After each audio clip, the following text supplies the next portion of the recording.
رفقا حالتون چطوره؟ خوبین؟ خوشین؟ سلامتین؟ صبح عالیتون بخیر. من اومدم بالاخره دیشب، بعد از دیشب که توی جاده های بوکان و سبقز و دیوان نره تا برسم به سنندج رانندگی میکردم، دیگه شب نصف شب رسیدم سنندج و الانم سنندج هستم. دیشب مهمون یه دوست عزیزی بودم که اهالی خود سنندج بود و مهمون ایشون بودیم. تو ماشین نخوابیدم دیشب و توی خونهشون مهمونشون بودیم و صبح هم که پا شدم و خیلی نزدیک بود به این منطقه بازار و جایی دیدنی. الان اومدم یک جایی به نام امارت آصف وزیری یا خانه کرد که اینجا زمان صفویه بنا شده توسط آقای همین وزیری، ولی بعدا در دوره قاجار و همین الان استفاده می شده. همین الان هم تبدیلش کردن به یک نوع موزه مردم شناسی و در واقع اهالی کرد رو شناختن و کارهایی که میکردن در قدیم و از اینجور چیزا. الان اومدم اینجا رو ببینم، خیلی جایی با صفاییه، یعنی جزو جایی که حتما اومدین سنندج باید بیاین اینجا رو ببینید.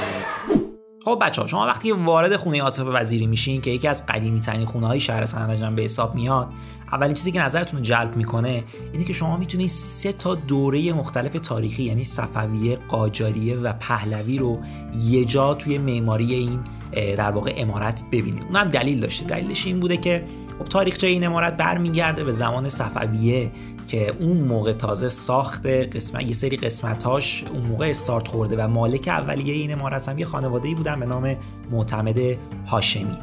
ولی خب بعدش توی زمان در واقع قاجاریه شخصی به نام میرزا محمد وزیر، یعنی پدر همین آصف وزیری خودمون، توی اوایل دوره قاجار این خونه رو در واقع از آن خودش میکنه و دوباره میاد یه سری قسمتایی رو به این امارت در واقع اضافه میکنه و بعدش هم مالکیت رو میده به پسرش که اسم همون آصف وزیری و یا همون میرزا علی نقی کردستانی که خودش هم توی دوران قاجاری که از سیاستگزاران مهم کردستان به حساب میشه، دیگه این خونه به اسم اون میخوره و مالکیت میفته دست ایشون. دوباره توی زمان پهلوی هم میان یه سری قسمت‌های دیگر رو به این خونه اضافه میکنن که ولی خب توی سالهای اخیر متاسفانه خیلی رو به افول بوده و داشته خراب می شده که دوباره میان شروع میکنن به مرمتش و میان یه سری مرمت‌های کلی انجام میدن، مثل تعویض سنگفرش کف حیاط و دوباره ساختن حیاط مستخدمان و یه سری حیاط‌های مختلف شو و خب داخل خود خونه و چند تا بخش داشته این عمارت. یکیش حیاط اصلیه که در واقع اما حیاط اون بزرگی مستطیلی شکلی که یه حوض خیلی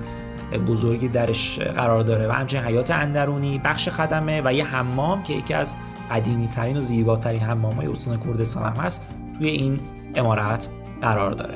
و الان خب علاوه بر این قضیه به عنوان موزه مردم شناسی هم از این خانه آصف وزیری استفاده میشه و اون هم داستانش برمیگرده به سال 1176 که مالکای اصلیش وقتی که میان در واقع اینجا رو مرمت میپردازن تصمیم میگیرن که سال 1182 اینجا رو بیان یه تغییر کاربری بدن به موزه مردم شناسی و بیان درش از انواع و اقسام و شیوه های مردم اهل کردستان مثلا بیان نشون بدن، حالت اون مجسمه هاشون و مانکناشون رو درست بکنن که چی کارا میکردن، مشغول به چه کارهایی بودن و همچنین یک سری تندیس مشاهیر کرد هم که یکی از مجسمه سازان مشهور کردستان اونها رو ساختن، اونها رو هم انجام میدن و انواع اقسام مثل عکسای تاریخی، بخش اسناد، پوشاک، چه میدونم شکار، صنایع دستی، مطبخ، زندگی روستایی، کتابخونه و همه اینا رو در بر میگرفته. توی این موزه مردم شناسی شما میتونید ببینید و لذت ببرید.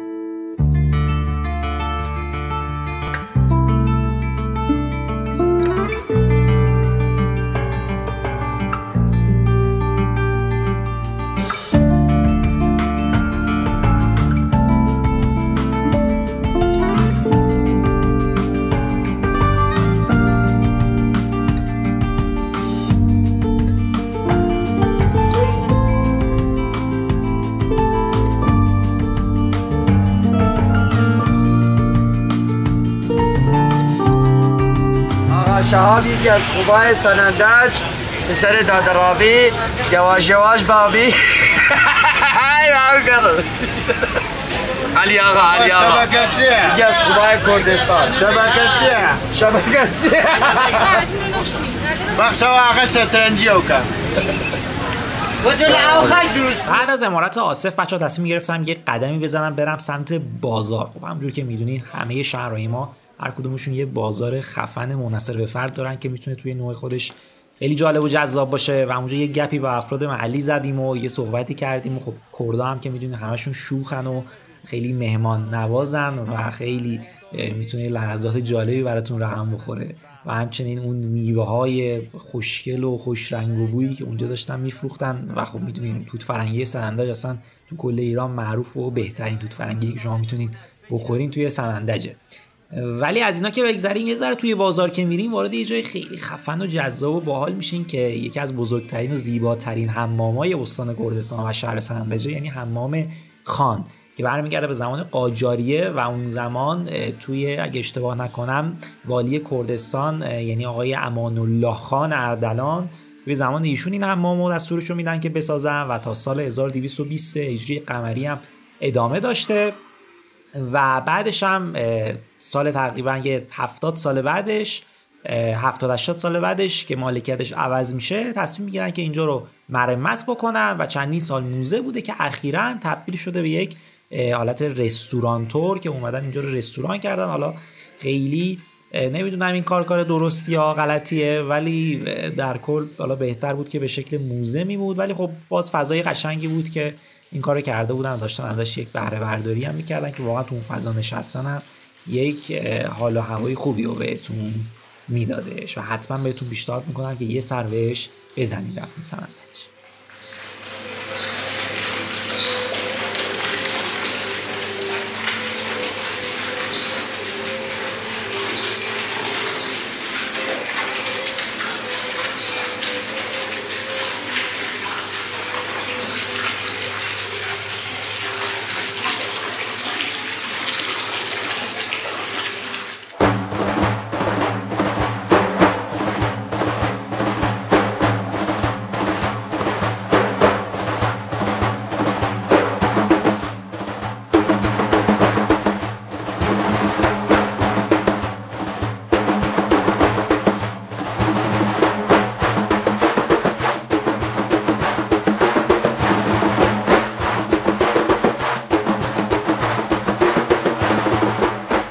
بچه‌ها خسته نباشید.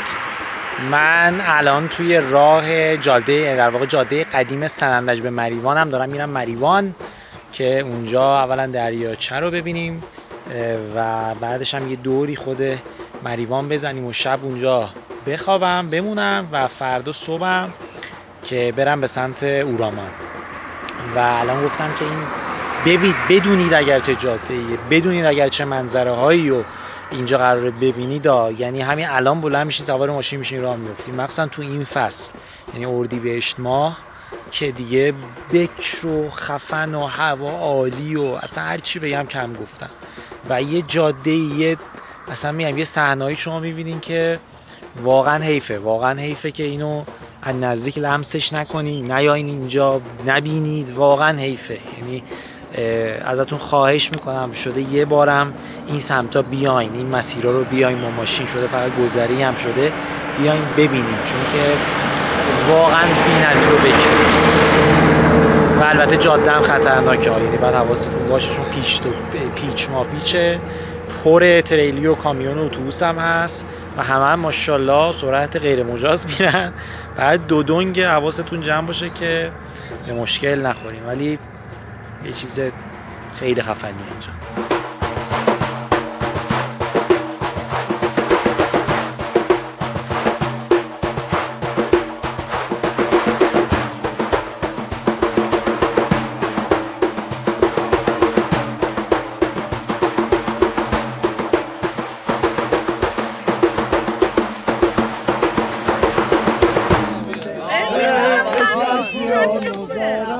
خودگاتی دوست دارم نارم کن نامسلم و شیرزد کارم هر وقتونه مینه دمینه بازار هر وقتونه مینه دمینه بازار سفید موام سرخ موام سرمونم بهار پشای سیاه نازارم خودگاتی دوست دارم نارم کن نامسلم و شیرزد کارم نشستی و نظارم خود گوزی دوست دارم نانم گمنام و سلم و شیودن کارم. رفقا صبحتون بخیر، حالتون چطوره؟ خوبین؟ خوشین؟ سلامتین؟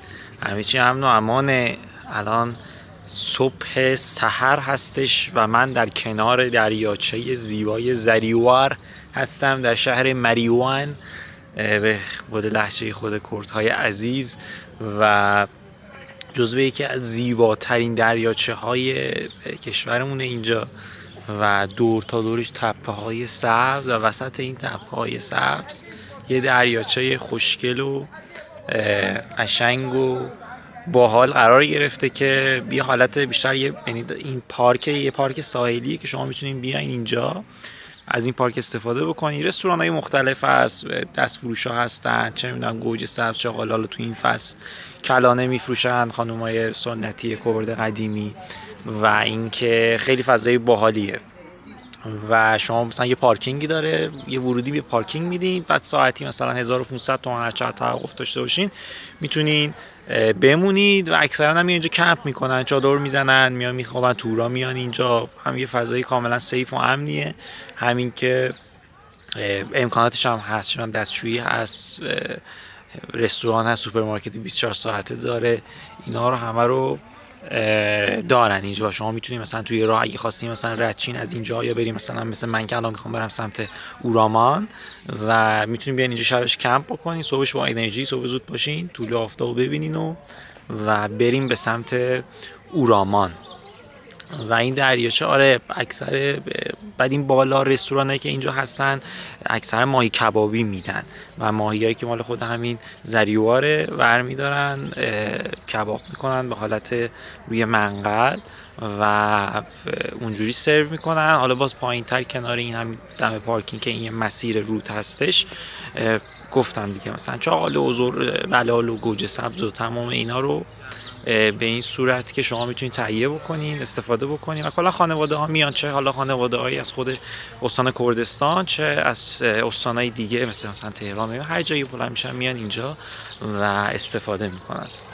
ولی در کل جای با صفایی، یعنی حتما جزو زیبایی های استان کردستان دیگه شما باید حتما بیاین ببینید و از استان مریوان لذت ببرین. شاید تو داشتم کلانه میخوردم، یه دونه شوهر و همسری بودن، یه دونه خانم دختری بودن که گفتن آره چیکار میکنی تو اینجا فلان، گفتم من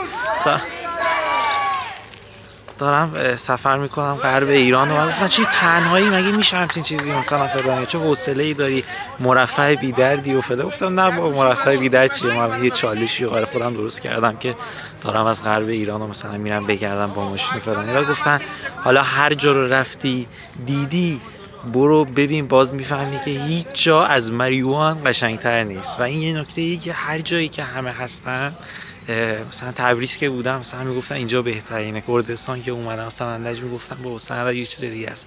و این نشون میده که مردمای هر شهر چقدر عشق دارن به اون جایی که هستن.